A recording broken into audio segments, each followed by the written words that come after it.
जय हिंद दोस्तों। स्वागत है आप सभी का एग्ज़ाम टाइम पर।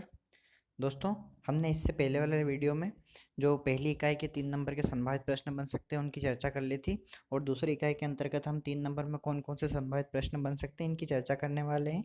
और दूसरी इकाई के अंतर्गत हमने जो यूपीएससी एमपीपीएससी है और जो पहला टॉपिक है उससे संबंधित नीति आयोग को छोड़कर सारे 3 नंबर के संभावित प्रश्न हमने कवर करने की कोशिश की थी। और आज जो है नीति आयोग से संबंधित कौन कौन से 3 नंबर के संभावित प्रश्न बन सकते हैं, इसी के तहत दूसरी इकाई जो है संविधान के अंतर्गत उसके दूसरे टॉपिक के अंतर्गत कौन कौन से 3 नंबर के संभावित प्रश्न बन सकते हैं उनकी चर्चा करने वाले हैं। चलिए दोस्तों, शुरुआत करते हैं। हम चलते हैं अपने पहले प्रश्न की ओर। नीति आयोग, अगर नीति आयोग 3 नंबर में आ गए तो आप उससे कैसे डील कर सकते हैं, आप उसे कैसे लिख सकते हैं ना।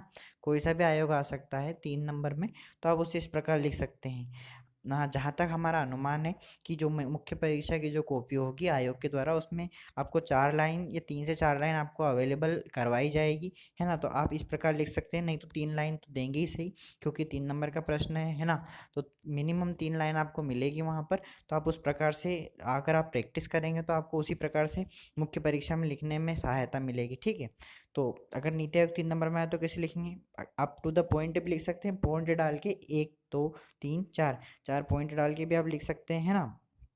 और आप चाहें तो फिर आप एरो बना के लिख सकते हैं यहाँ पे, या फिर आप चाहें तो डो डैश डैश बिंदियों का यूज़ कर सकते हैं यहाँ पे, ठीक है। तो आप इस प्रकार भी लिख सकते हैं, है ना। तो आप इस प्रकार लिखकर भी जो नीति आयोग या और कोई से आयोग को दर्शा सकते हैं। तो पहला पॉइंट क्या है, राष्ट्रीय भारत परिवर्तन संस्थान आयोग। तो हमने यहाँ पे पहले पॉइंट में जो है नीति आयोग का फुल फॉर्म बताने की कोशिश करी है। नीति आयोग का जो फुल फॉर्म होता है हिंदी में नीति आयोग का जो फुल फॉर्म होता है, तो राष्ट्रीय भारत परिवर्तन संस्थान आयोग, ठीक है। ये नीति आयोग का फुल फॉर्म हो गया। फिर दूसरे पॉइंट बताया अपन ने, स्थापना। इसकी स्थापना कब होती है, 1 जनवरी 2015 को। ये योजना आयोग के स्थान पर आया था। 2014 में योजना आयोग की समाप्ति हो गई थी, और उसके बाद केंद्रीय मंत्रिमंडल के कार्यकारी आदेश के आधार पर इसका निर्माण हुआ था। क्लियर। तो ये ना तो संवैधानिक बॉडी है और ना ही वैधानिक बॉडी है ना। संवैधानिक और वैधानिक अर्थात वे आयोग जिनका वर्णन संविधान में हो संवैधानिक आयोग कहलाते हैं या संवैधानिक बॉडी कहलाते हैं। या वैधानिक से मतलब वो है जहाँ पे संसद द्वारा कोई अधिनियम पारित कर किसी आयोग का निर्माण किया गया है, तो वैधानिक आयोग कहलाते हैं, है ना। तो आप प्रकृति भी लिख सकते हो कि ये ना तो संवैधानिक है और ना ही वैधानिक है। क्लियर। तीसरी बात बता दी हमने, इसके अध्यक्ष प्रधानमंत्री होते हैं, तो और सदस्य हमने ब्रैकेट में बता दिया मुख्यमंत्री। और जो केंद्र शासित प्रदेश होते हैं उनके राज्यपाल भी इनके सदस्य होते हैं, लेकिन हमने शब्द सीमा को ध्यान में रखा है, इस वजह से हमने सदस्य और मुख्यमंत्री ब्रैकेट में लिखा है ना। तो आप भी प्रयास करें कि ब्रैकेट में लिख दें, है ना।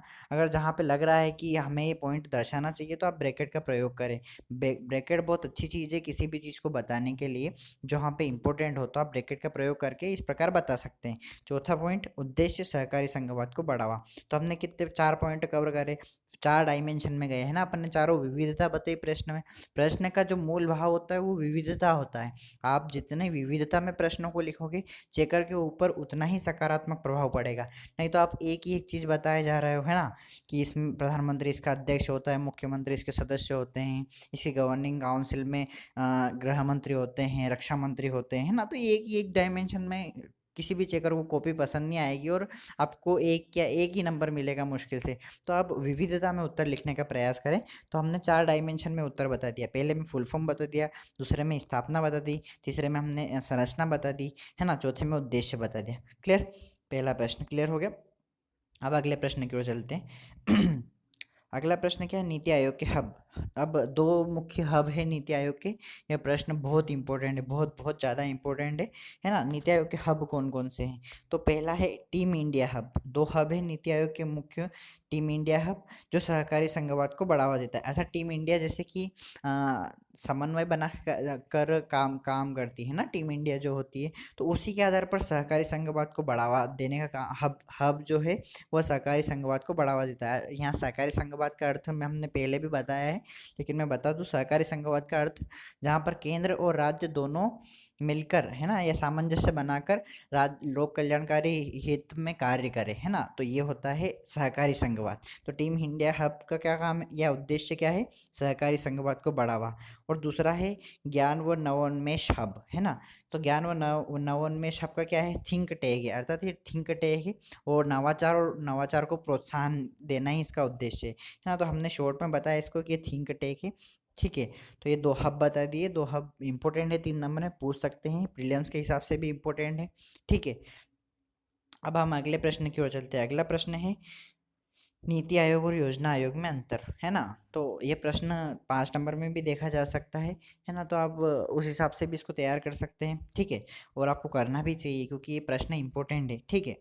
तो पहले क्या बनाओगे आप? आधार बनाओगे, फिर योजना आयोग लिखोगे, फिर नीति आयोग लिखोगे, ठीक है। अपन ने आधार बनाया पहला स्थापना, तो योजना आयोग की स्थापना 15 मार्च 1950 को हुई थी।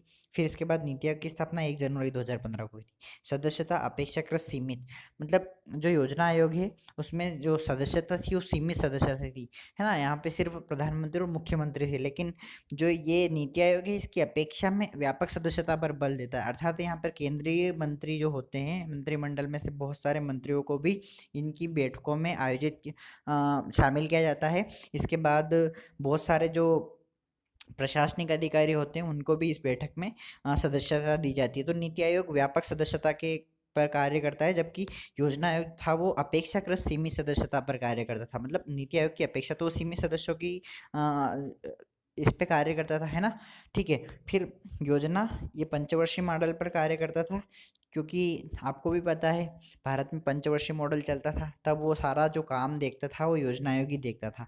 और जो नीति आयोग है वो वार्षिक मॉडल पर कार्य करता है। तो हमने इस प्रकार से 3 मुख्य अंतर बता दिए। क्लियर? अगले प्रश्न की ओर चलते हैं। अब ये जो अगला प्रश्न है ये हमारे दूसरी इकाई के दूसरे टॉपिक से संबंधित 3 नंबर के प्रश्नों से है, ठीक है।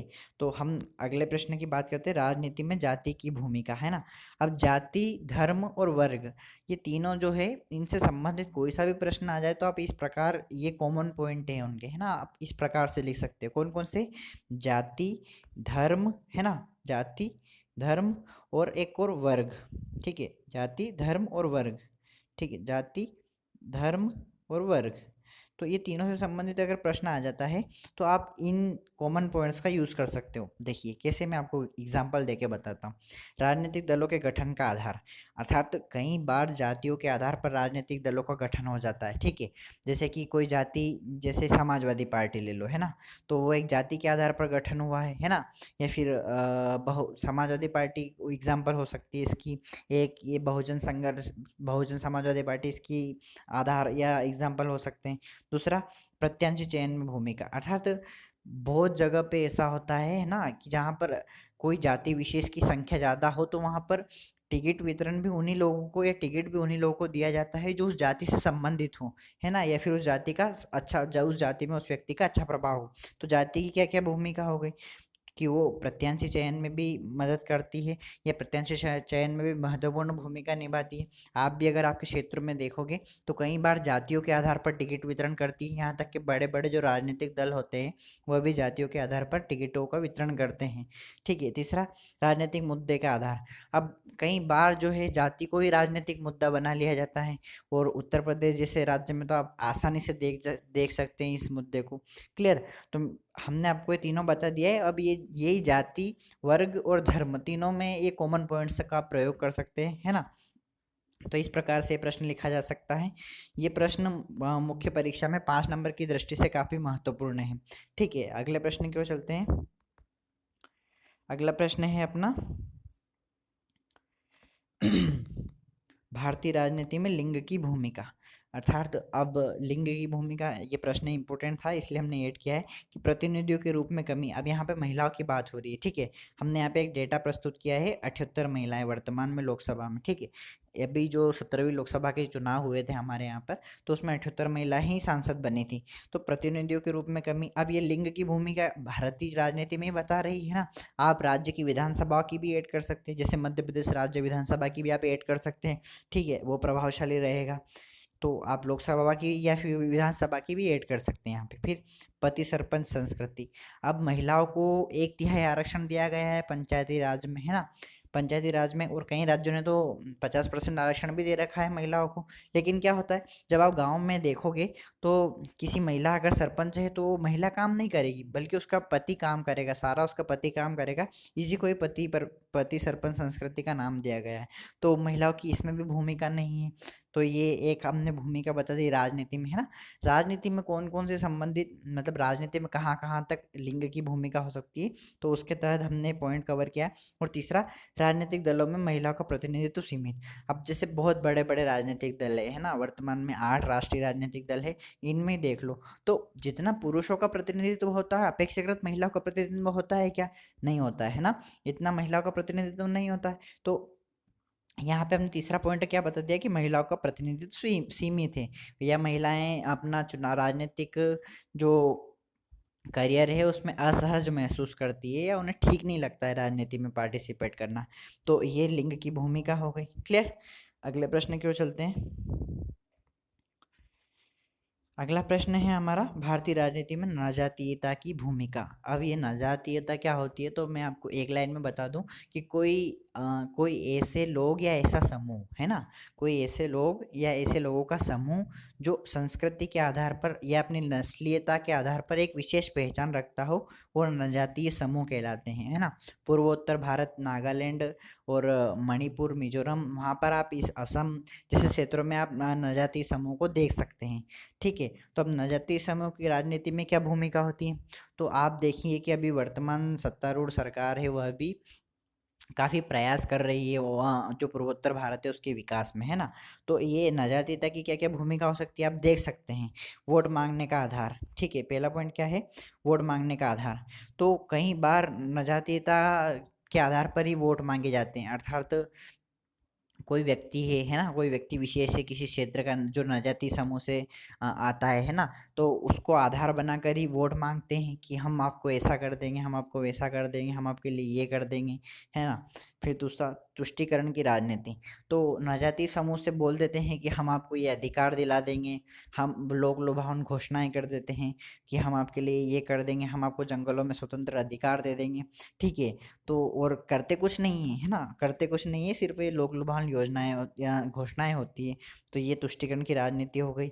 फिर प्रत्याशी चयन का आधार बना लेते हैं, कभी कभी तो इतनी हद कर देते हैं कि वो चुनाव जीतने के लिए प्रत्याशियों का चयन जो है, जहां पर अगर ज़्यादा नजातीय समूह है ना, या फिर कोई नजातीय समूह लग रहा है कि विपक्ष में भारी पड़ेगा, तो टिकट वितरण भी उन्हीं को दे देते हैं, अर्थात प्रत्याशी चयन भी उन्हीं का कर लेते हैं। क्लियर? और चौथा, चुनावी घोषणा पत्र के मुद्दे। तो कभी कभी जो है चुनाव विभिन्न पार्टियां जो होती है अपने चुनावी घोषणा पत्र में इन इन मुद्दों को शामिल करती है जो नजातीय समूह से संबंधित होते हैं। क्लियर? तो ये भारतीय राजनीति में नजातीयता की भूमिका हो गई। ठीक है, अगले प्रश्न की ओर चलते हैं। अगला प्रश्न है राजनीतिक दलों के कार्य। तो ये सिंपल सा प्रश्न है, कोई भी दल होते हैं राजनीतिक दल, उनके क्या कार्य हो सकते हैं। तो सिंपल है, चुनाव में भाग लेना, है ना। अगर आपका भी राजनीतिक दल हो तो आप भी चुनाव में भाग लोगे, तो क्योंकि वो है ही राजनीतिक दल, उसका कार्य ये है कि चुनाव में भाग लेना। दूसरा, लोकतंत्र को बनाए रखना। कोई भी राजनीतिक दल होता है तो उसका कार्य होता है कि वो लोकतंत्र को बनाए रखता है, अर्थात जनता का हित ही उसके लिए सर्वोपरि होता है। तीसरा, चुनाव विजयी होकर सरकार निर्माण करना। तो कोई भी दल जो होगा वो चुनाव जीतकर सरकार का निर्माण करेगा। और चौथा, जन कल्याणकारी राज्य की स्थापना करना। तो जो भी पार्टी जीतती है या विजयी होती है वो जन कल्याणकारी राज्य की स्थापना के उद्देश्य से ही कार्य करती है। तो ये कार्य हो गए राजनीतिक दलों के कार्य। ठीक है, अगले प्रश्न की ओर चलते हैं। अगला प्रश्न ऐसे पूछे जा सकते हैं, हाँ, ये थोड़ा सा अलग प्रश्न लिया है हमने। तो ऐसे प्रश्न पूछे जा सकते हैं और आपको इतनी जल्दी समझ भी नहीं आएगा कि हम कौन कौन सी पार्टियों को लिखे हैं ना, इसीलिए प्रश्न लिया है हमने। तो किन्हीं 3 राज्य स्तरीय दलों के नाम लिखिए, है ना। अब राज्य स्तरीय दलों के नाम पूछे हैं यहाँ पर 3, तो आप कौन कौन से लिख सकते हो। भारत में मौजूदा में वर्तमान में 100 से भी अधिक राजनीतिक राष्ट्रीय सॉरी राज्य स्तरीय दल होंगे, राज्य स्तरीय राजनीतिक दल होंगे। लेकिन हमने 3 पूछे हैं, है ना, यहाँ पे 3 पूछे हैं। तो आप कौन कौन से लिख सकते हो। एक, आम आदमी पार्टी, बड़ी फेमस है भैया, है ना। तो आप इसका नाम लिख सकते हो, कहाँ की है, दिल्ली की है, और स्थापना बता दी 2012 में। तो हमने 3 पॉइंट कवर किए हैं। फिर असम गण परिषद, असम की है, 1985 में स्थापना हुई थी।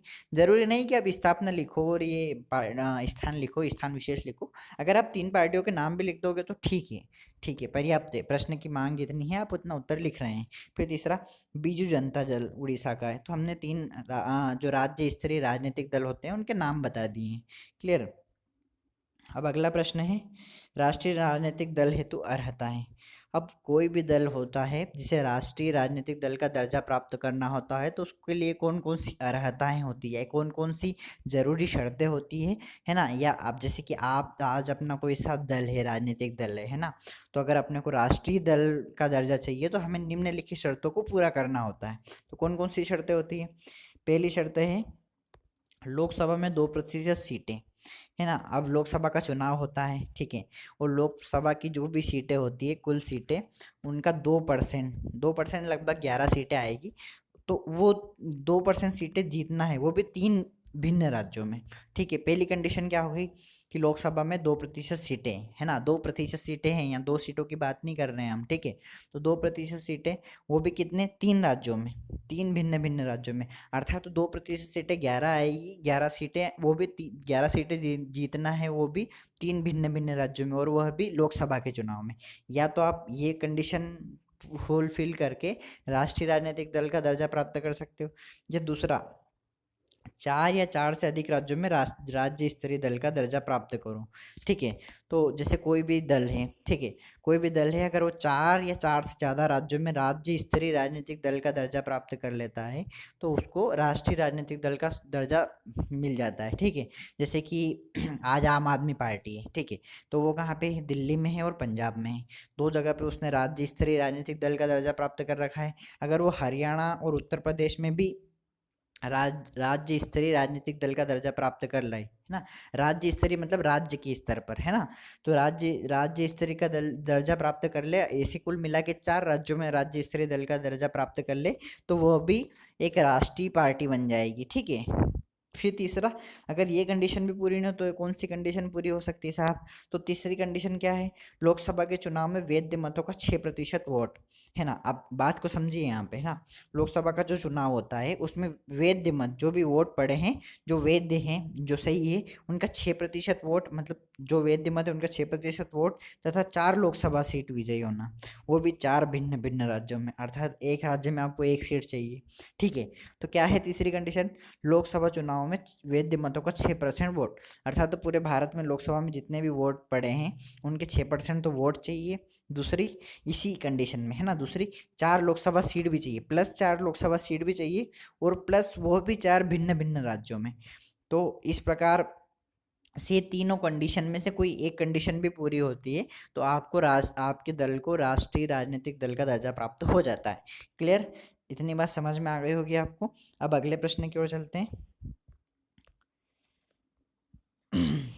3 राष्ट्रीय राजनीतिक दलों के नाम। तो ये प्रश्न सिंपल सा है, हमने पहले ऊपर जो है राज्य स्तरीय राजनीतिक दलों के नाम पूछे थे और यहाँ पे राष्ट्रीय राजनीतिक दलों के नाम पूछे हैं।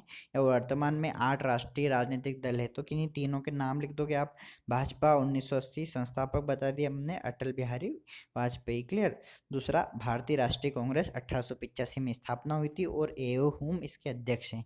फिर तीसरा, ऑल इंडिया तृणमूल कांग्रेस 1998 में इसकी स्थापना हुई थी और ममता बनर्जी इसकी संस्थापक है ना। और ये एओ ह्यूम, ये तीनों संस्थापक लिखे हमने यहाँ पे दर्शा दिया है कि संस्थापक के, चेकर समझ जाएंगे कि हाँ ये संस्थापक दिखा रहे हैं तीनों के। क्लियर। तो आशा करते हैं कि आपको ये लेक्चर पसंद आया होगा, है ना। आपके कमेंट से हमें काफ़ी प्रोत्साहन मिलता है, तो आपके लाइक और कमेंट जो होते हैं वो हमारे लिए काफ़ी महत्वपूर्ण होते हैं। ठीक है, अगले वीडियो में हम जल्दी मिलेंगे। जय हिंद।